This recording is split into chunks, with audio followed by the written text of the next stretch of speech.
এই মুহূর্তে আমাদের মধ্যে বক্তব্য পেশ করবেন মাওলানা আবুল নিয়াজ দামাত বরকাতুহ। আসসালামু আলাইকুম ওয়া রাহমাতুল্লাহ। আলহামদুলিল্লাহিল্লাযী হাদানা ইলা সিরাতিল মুস্তাকিম, আম্মা বা'দ। আজকে আমরা যেই উদ্দেশ্য নিয়ে উলামা জামাত ঐক্য পরিষদের পক্ষ থেকে মানববন্ধনের আয়োজন করেছি, তার মূল কারণ হল প্রাথমিক বিদ্যালয়গুলোতে এই সরকার যেভাবে নাস্তিকবাদ এবং কুসংস্কার, গান বাজনা চালু করার জন্য যে অপকর্ম শুরু করতেছে, এর বিরুদ্ধে আমাদের আজকে এই মানববন্ধন। আমি সরকারকে আমি একটি ইতিহাস স্মরণ করে দিব, যা আমাদের গত বছর হয়েছে। এবং 16 বছরের ব্রিটিশ হাসিনা, জালেম হাসিনা, সে একটি কারণ নয়, মাত্র 2টি কারণে এই দেশ থেকে পালাতে বাধ্য হয়েছে। তার মূল কারণ ছিল এই দেশের উলামায়ে কেরামের উপরে, এই দেশের মুসলিম ধর্মের উপরে, এই দেশের তাওহীদি জনতার উপরে সে যেইভাবে নির্যাতন করেছিল, সে ইসলাম ধর্মের উপরে যেইভাবে অত্যাচার, জুলুম, নির্যাতন করেছে, ইসলাম ধর্মকে সে কোন দাম না দেওয়ার কারণে এই শেখ হাসিনা সরকার সে পালাতে বাধ্য হয়েছে।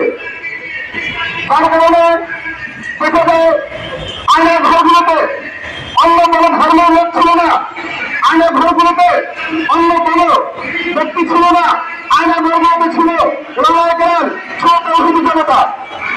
শুধুমাত্র এই আলেম সমাজ এবং তাওহীদি জনতার উপরে এই ব্রিটিশ হাসিনার নির্যাতন ছিল বিদায়ী। একে একে সেই 2011 থেকে নিয়ে 2024 পর্যন্ত উলামায়ে কেরাম, তাওহীদি জনতা তারা মুক্ত হয়েছিল। আরেকটি কারণ ছিল এই শেখ হাসিনা সরকার সে প্রত্যেকটা জনগণের, প্রত্যেকটা শ্রেণীর ব্যক্তিদের উপরে সে নির্যাতন, জুলুম, অত্যাচার করেছিল। তো এই জুলুম এবং নির্যাতনের কারণে শেখ হাসিনাকে পালাতে বাধ্য হয়েছে। আমি বলতে চাই এই ইউনিট সরকারকে, এই কেন্দ্রীয় সরকারকে আমি বলে দিতে চাই, আপনি কিন্তু মাত্র কয়েকদিনের জন্য এই দেশে এসেছেন। আপনাকে এই দেশের জনগণ, এই দেশের প্রত্যেকটা ব্যক্তি আপনাকে সসম্মানে এই দেশে নিয়ে এসেছে। আপনি এই দেশে আসার কোনো অধিকার ছিল না, আপনি শুধু এসেছেন এই দেশের জনগণের কারণ ছিল আপনাকে আনার। আপনাকে যেভাবে এই দেশের জনগণ নিয়ে এসেছে, সেই সম্মান নিয়ে নিয়ে এসেছে।